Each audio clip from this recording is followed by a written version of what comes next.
Les vraies voix Sud Radio, 17h-20h, Philippe David. Retour des vraies voix avec Philippe Bilger, Caroline Pilastre et Jean Dorido. La musique Covid revient à la mode, ça pourrait même être le tube de l'été pour la 3e année consécutive. Après Déconfine-moi, déconfine-moi, tube de l'été 2020. Après le slow torride de l'été 2021. Pour faire l'amour, montre-moi ton QR code. On nous promet un tube avec une musique de Brigitte Bourguignon et des paroles de Christian Estrosi. Au bal masqué, ohé, ohé, tu devras être vacciné au bal masqué.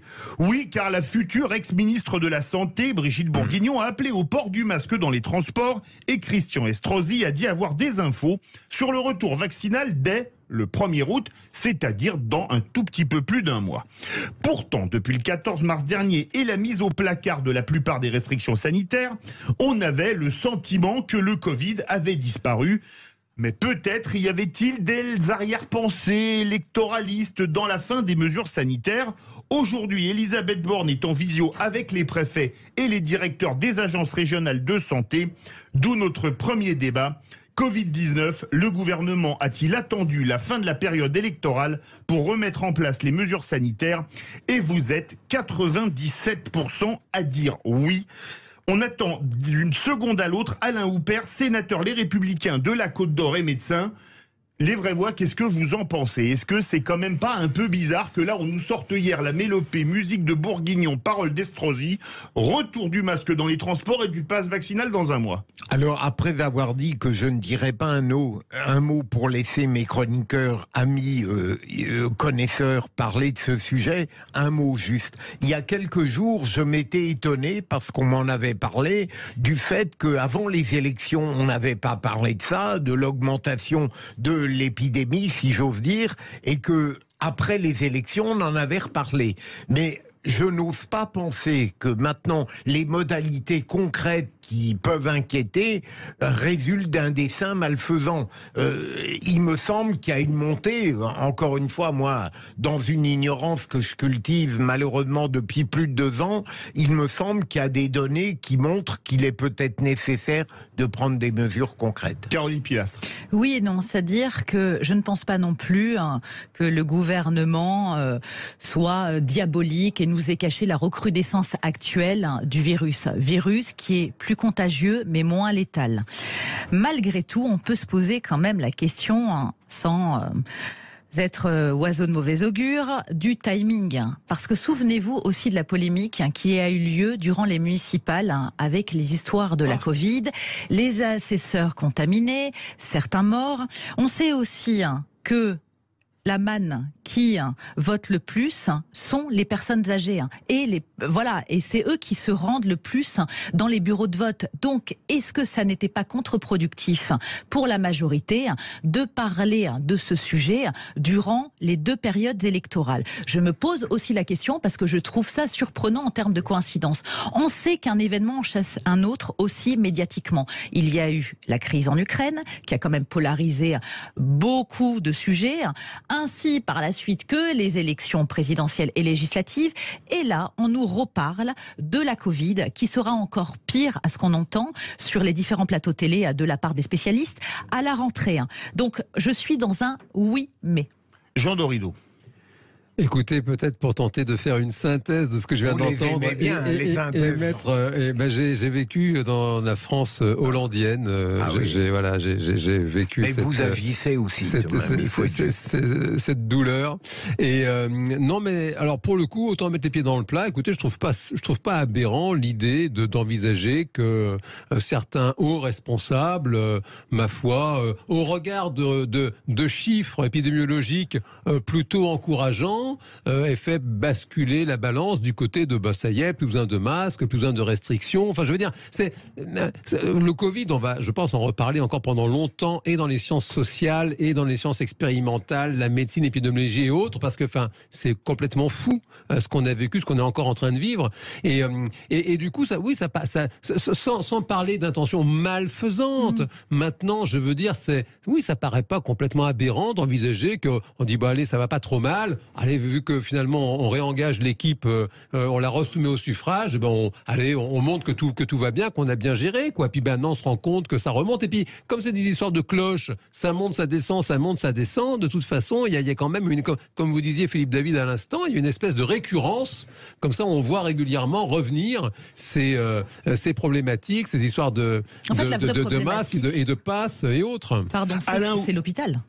C'est ça la vraie question. Ça, c'est la vraie question. C'est un gros sujet. Là. Alain Houpert vient d'arriver, sénateur Les Républicains de la Côte-d'Or et médecin. Bonsoir Alain Houpert. Bonsoir, j'arrive à un pas de sénateur. Je vais vous poser une question, mais là plus aux médecins qu'aux sénateurs. On a l'impression que le Covid, c'est un peu un virus bizarre. Il était dangereux dans les restaurants et pas dans les clubs échangistes il y a quelques mois. Et maintenant, il avait disparu en période électorale et il revient après les élections. C'est vraiment un virus hyper mutant, non? Oui, c'est un virus pluriel. Oui.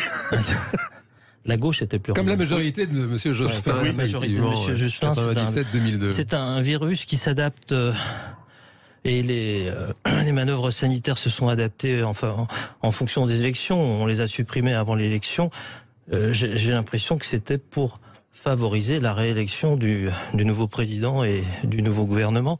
Mais ça n'a pas marché puisqu'on a vu que le peuple français, qui est quand même souverain, c'est le peuple qui décide, a décidé de ne pas donner de majorité au président Macron.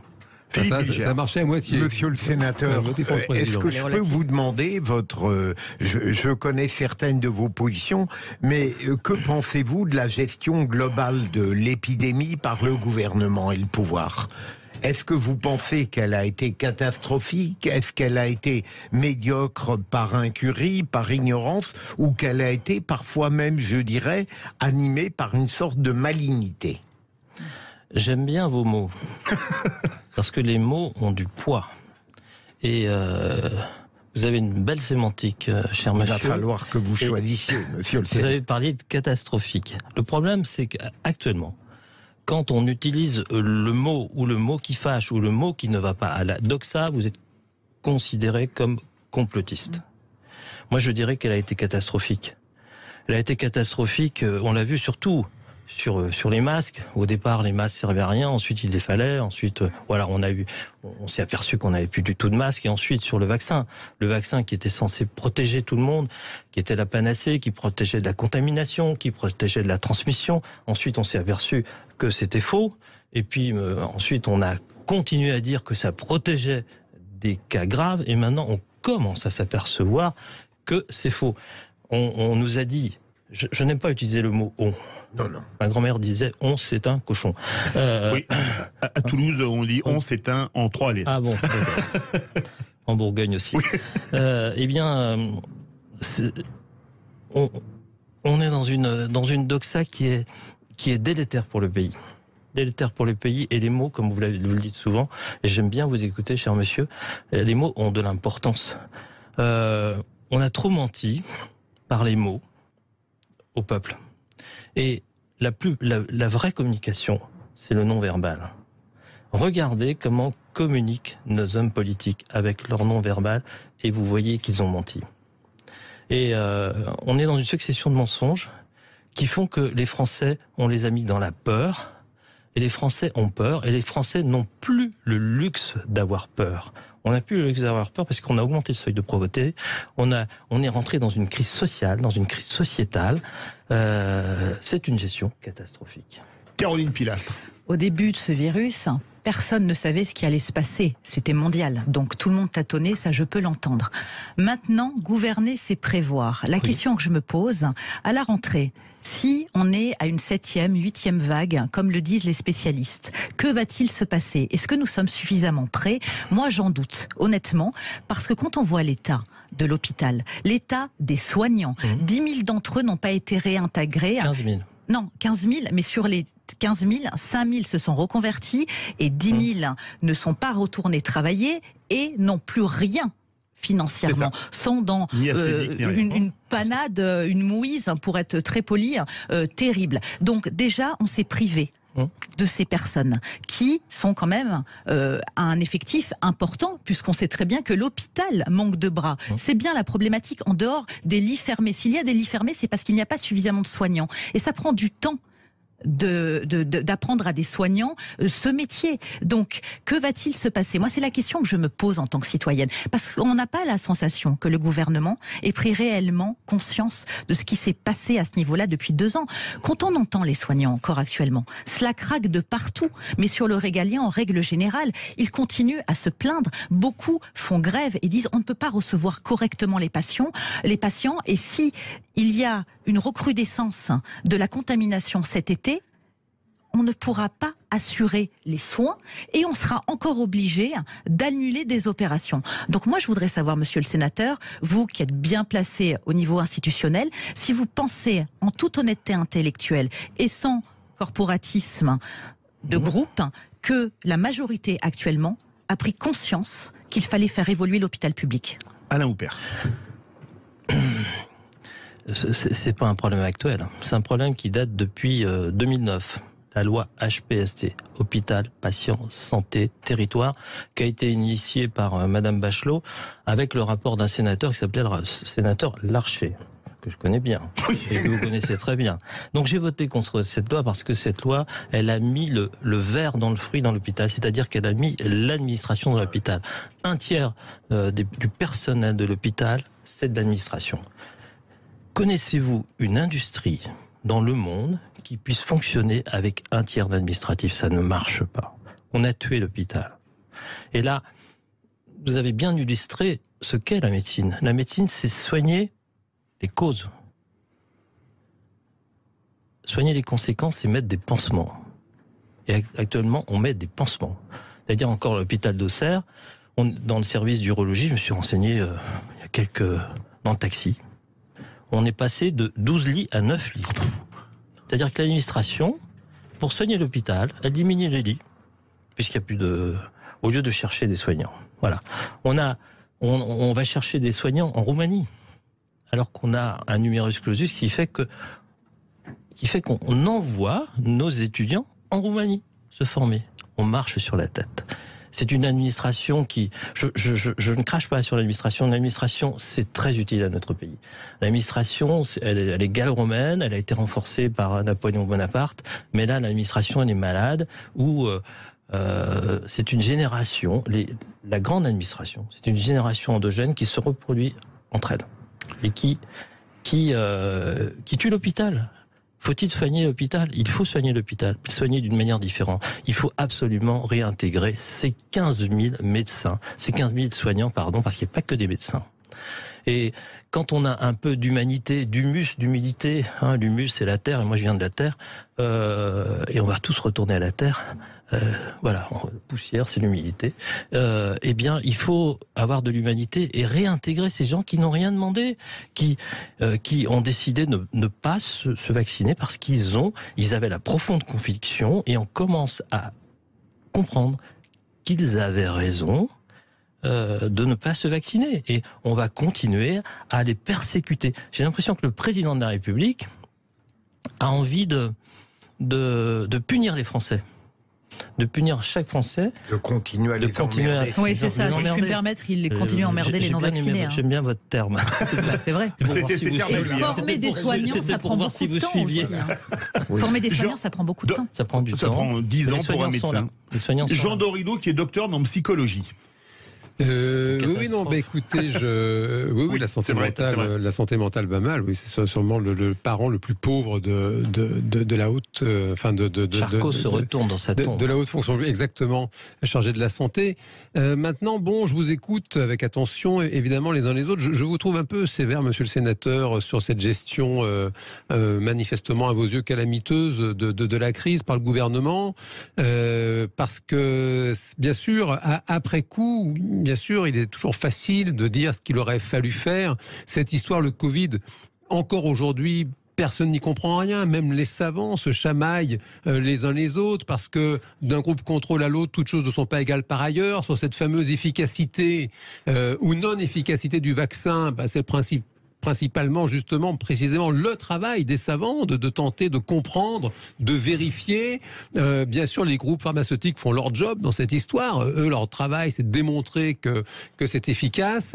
Et bien malin, celui qui pouvait dire en pleine pandémie, quand tout le monde était traumatisé, quand tout le monde certes avait peur, ce qu'il aurait fallu faire sur la crise de... C'est même pas que l'hôpital. Moi, j'ai été très choqué pendant cette crise sanitaire, par exemple, d'entendre des appels. Alors là, pour le coup, oui, là, pour moi, il y a une grave erreur. C'est quand le gouvernement a martelé H24 à la radio, à la télévision, si vous êtes malade, surtout n'allez pas voir votre médecin. Ça, toutefois, là, on n'est pas dans l'hôpital, on est dans la médecine, je dirais, traditionnelle, extrêmement noble à mes yeux, du médecin libéral qui fait de la clinique, qui va au chevet du patient, qui documente, voilà, qui ausculte, qui essaye de comprendre, qui prescrit. On a vu des médecins, mais ça, c'est pas la première fois que ça arrive. Les médecins, aujourd'hui, ont de plus en plus de médicaments qu'ils ne peuvent pas prescrire. C'est l'hôpital qui doit décider, le médecin. Maintenant, on se demande à quoi ça sert. Vous parliez de la Roumanie tout à l'heure, que ce soit en France, en Roumanie ou en Belgique, je me demande, Philippe David l'a dit, j'ai fait 8 ans de psycho pour être docteur en psycho, j'ai à peu près une idée de ce que j'ai appris de différent des docteurs en médecine. Je me demande toutefois à quoi ça sert d'être docteur en médecine dans la mesure où aujourd'hui vous n'avez même plus le droit de prescrire à votre patient ce qui vous semble être le traitement adéquat. Il faut demander une autorisation à un service hospitalier et je pense, vous parliez de 2007, moi vous savez, je ne suis pas très évolué dans ma réflexion, suivant binaire. J'entends que vous appartenez aux Républicains. 2009, cette loi hôpital, territoire, santé, c'était sous le règne, c'était sous la présidence de M. Sarkozy, qui, si je ne m'abuse, était républicain. Et j'ai le sentiment qu'il y a une espèce d'inertie, vous savez, c'est le Titanic qui se prend l'iceberg, une espèce d'inertie collective depuis maintenant très longtemps, qui détricote le système de santé français, et je ne sais pas à quel sein me vouer politiquement. Vous l'avez très bien décrit, cher confrère, mais j'ai dit que c'était une gestion calamiteuse, et j'ai eu l'honnêteté, c'est le mot que vous avez dit tout à l'heure, l'honnêteté de dire que cette gestion, elle est calamiteuse depuis 2009.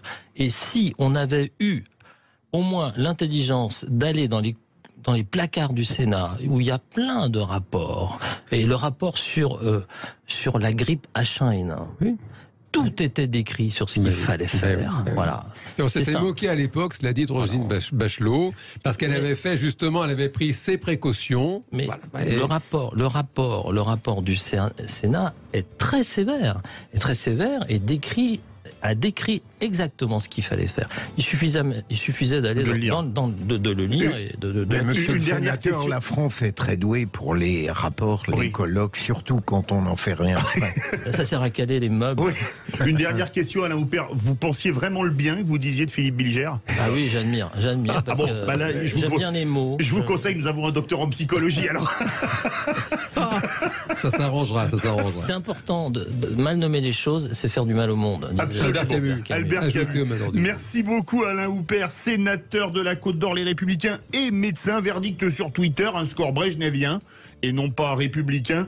Vous êtes 97,1% à dire oui. Le gouvernement a attendu la fin de la période électorale pour remettre en place les mesures sanitaires.